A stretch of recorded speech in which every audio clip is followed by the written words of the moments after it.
Bom dia, turma. Bom dia, a segunda série. Hoje, na aula de hoje, nós vamos dar continuidade às discussões a respeito da ética na filosofia, mas agora voltando para o período da modernidade e também a atualidade. Então, nós vimos na unidade anterior que a ética, ela foi estudada por diversos filósofos desde a antiguidade, na Idade Média, como nós vimos, exemplo de Sócrates, de Aristóteles, Santo Agostinho, São Tomás de Aquino, e nessa nova unidade, nós vamos estudar um pouco a respeito da ética dentro da modernidade e também até os dias atuais. E também exemplo de alguns filósofos que desenvolveram os seus estudos a respeito desse campo da filosofia. Então, como eu coloquei para vocês, nessa unidade, iremos conhecer reflexões modernas e contemporâneas sobre a natureza da ação ética, seus fundamentos e também aí o seu alcance.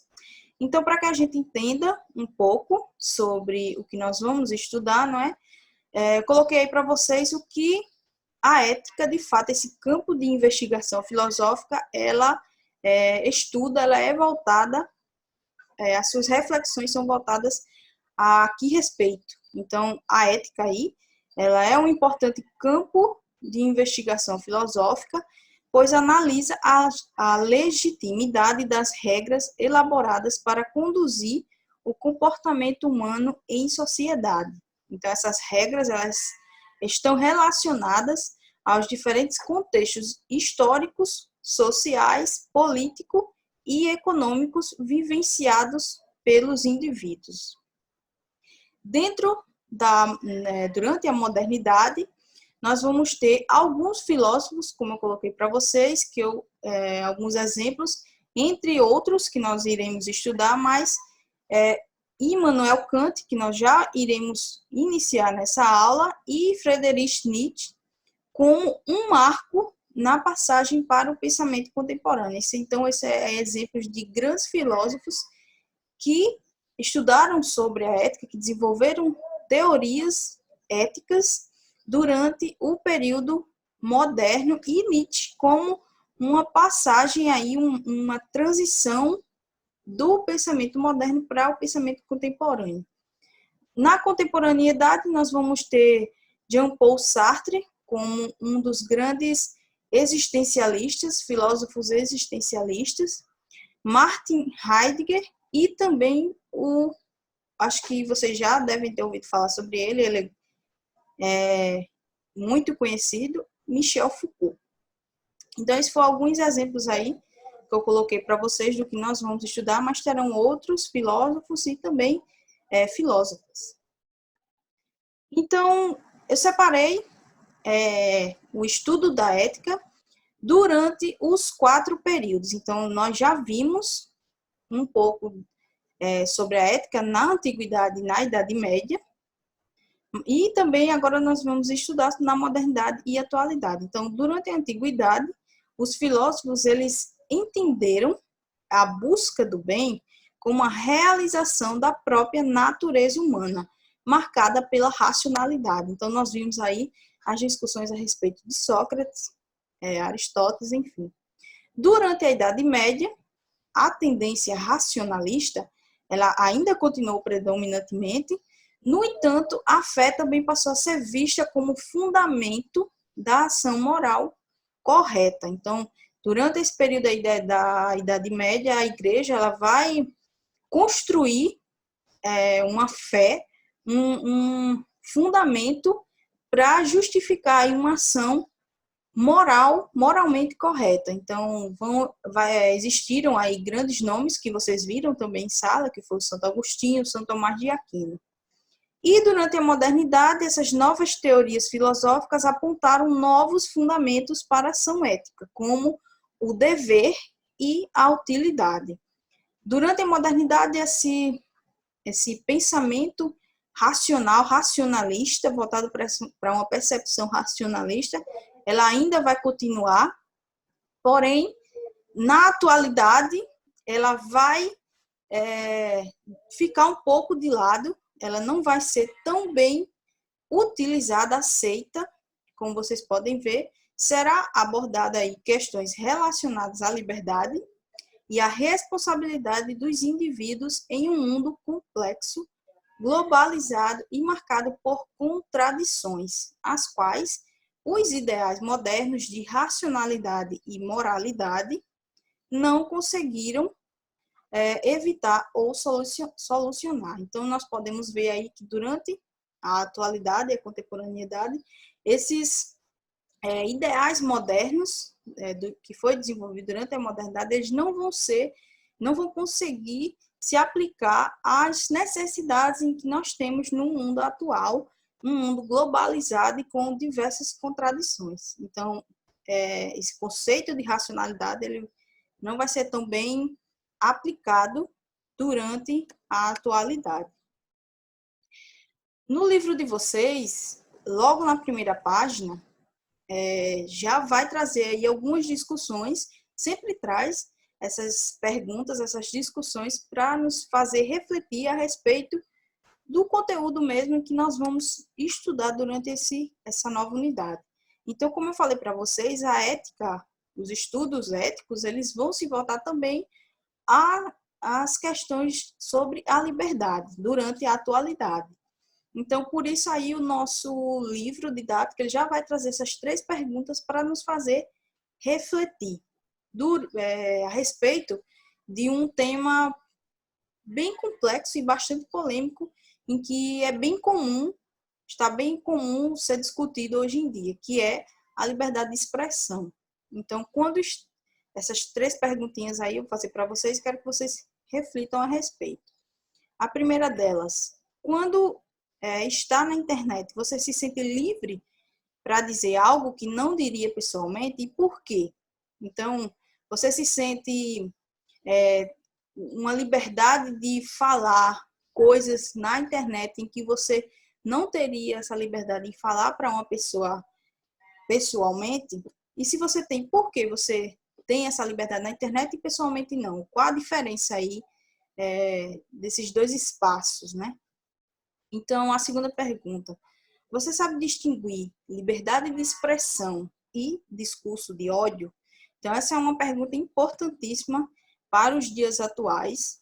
Eu acho que vocês devem acompanhar nas redes sociais, inclusive redes sociais digitais, em que muitas pessoas elas utilizam esse termo liberdade de expressão para disseminar aí um discurso de ódio para diversas pessoas, principalmente para as consideradas aí minorias. Então, elas utilizam essa expressão, um direito que todos nós temos, que é a liberdade de expressão, para legitimar aí o seu discurso de ódio cheio de preconceito para determinado grupo de pessoas. Então, a gente precisa saber diferenciar aí esses 2 pontos que são totalmente opostos e diferentes. Então, você sabe distinguir esses dois pontos aí que eu coloquei para vocês?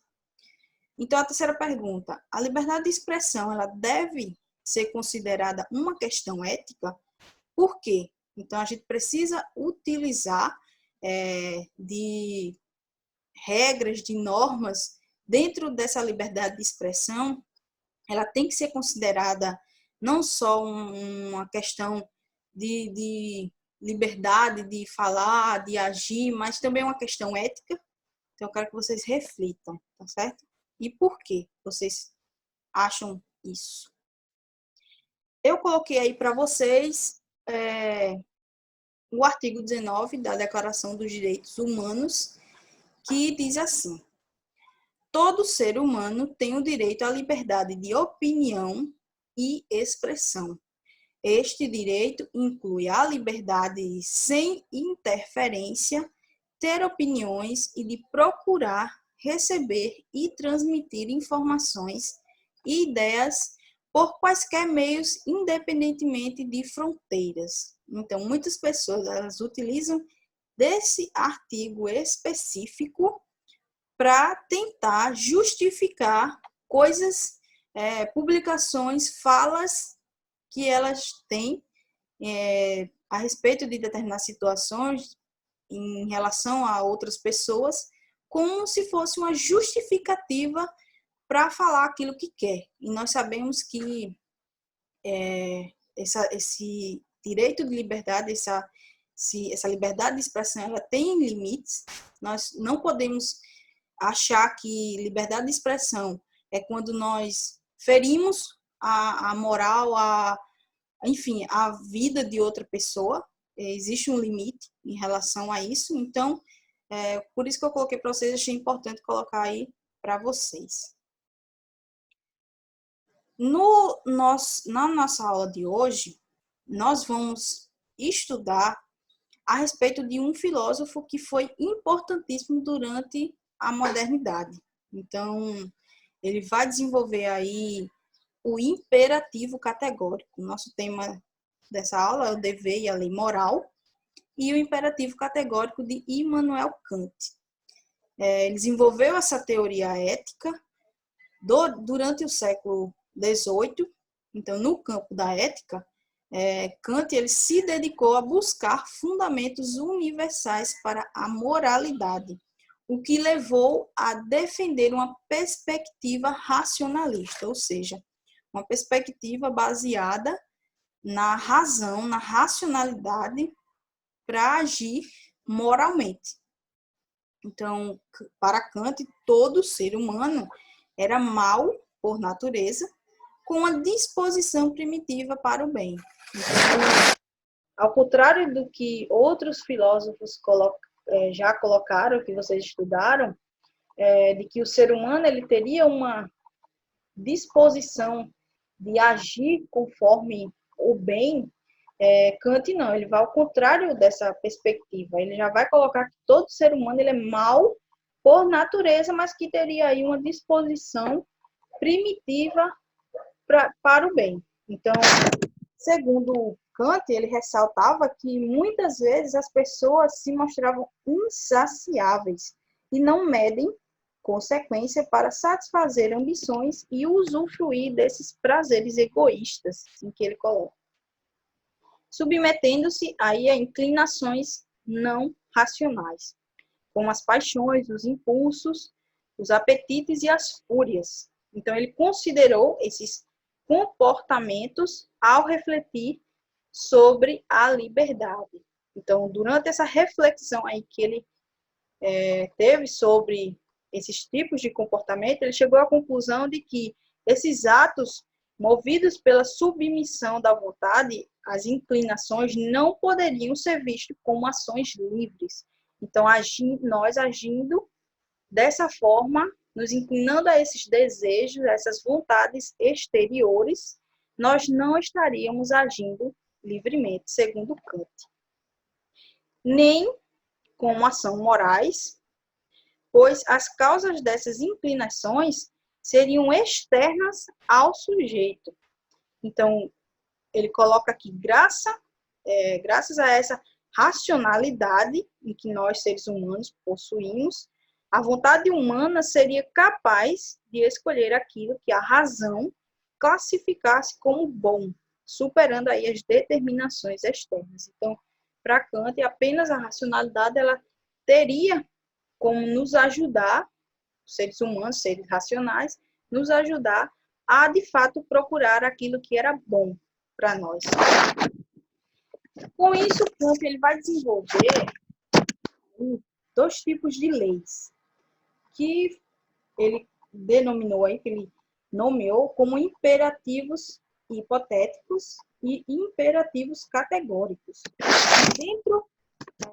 Nesses imperativos hipotéticos, ele vai colocar que seriam as leis obrigatórias para se alcançarem determinados fins. Então, seriam as leis, os meios para que a gente conseguisse chegar a determinados fins. Já os imperativos categóricos, elas seriam as leis e seriam caracterizadas por terem em si mesmas como fins, não como um meio. Então, nesse contexto, Kant apontou a existência de leis obrigatórias para se alcançarem determinados fins, como eu coloquei para vocês, os imperativos hipotéticos. E as leis aí caracterizadas por terem a si mesmas como fins, denominadas imperativos categóricos. De acordo com essa classificação aí que ele criou, ele apresentava a lei moral como um imperativo categórico, afirmando que essa ação moral não teria outra finalidade senão o dever, ou seja, a necessidade de respeitar a própria lei moral e, portanto, de agir em conformidade com a razão. Segundo Kant, agir por dever seria a única maneira de nos tornarmos sociáveis e, por consequência, seres com moralidade. Então, apenas agindo de acordo com o dever é que nós poderíamos nos considerar, de fato, seres com uma moralidade. Então, além disso, o filósofo ele entendia essa obediência ao dever como a maior expressão da nossa liberdade, uma vez que, para ele, esse exercício da racionalidade era uma condição necessária para a liberdade. Então, portanto, o ser humano seria livre somente quando agisse por dever e não seguindo essas inclinações em que ele coloca que seria externa a nós. Então, seguindo aí o caráter necessário da razão, em vez de se submeter à variedade das inclinações. Assim, conquistaria a autonomia da razão, agindo de acordo com as leis que escolheu seguir, em vez de ser dominado por princípios exteriores a eles. Então, como vocês podem ver, ele é bem categórico ao afirmar em que nós só poderíamos nos considerar agindo livremente se nós conseguíssemos seguir de acordo, obedecendo a esse dever moral, a essa lei moral em que ele coloca, não cedendo a esses impulsos, a essas ações que não poderiam ser consideradas baseadas e utilizando aí a razão, a racionalidade nessas ações. Então, espero que tenha ficado um pouco claro para vocês. Então, a aula de hoje foi sobre esse conteúdo, espero que vocês tenham gostado.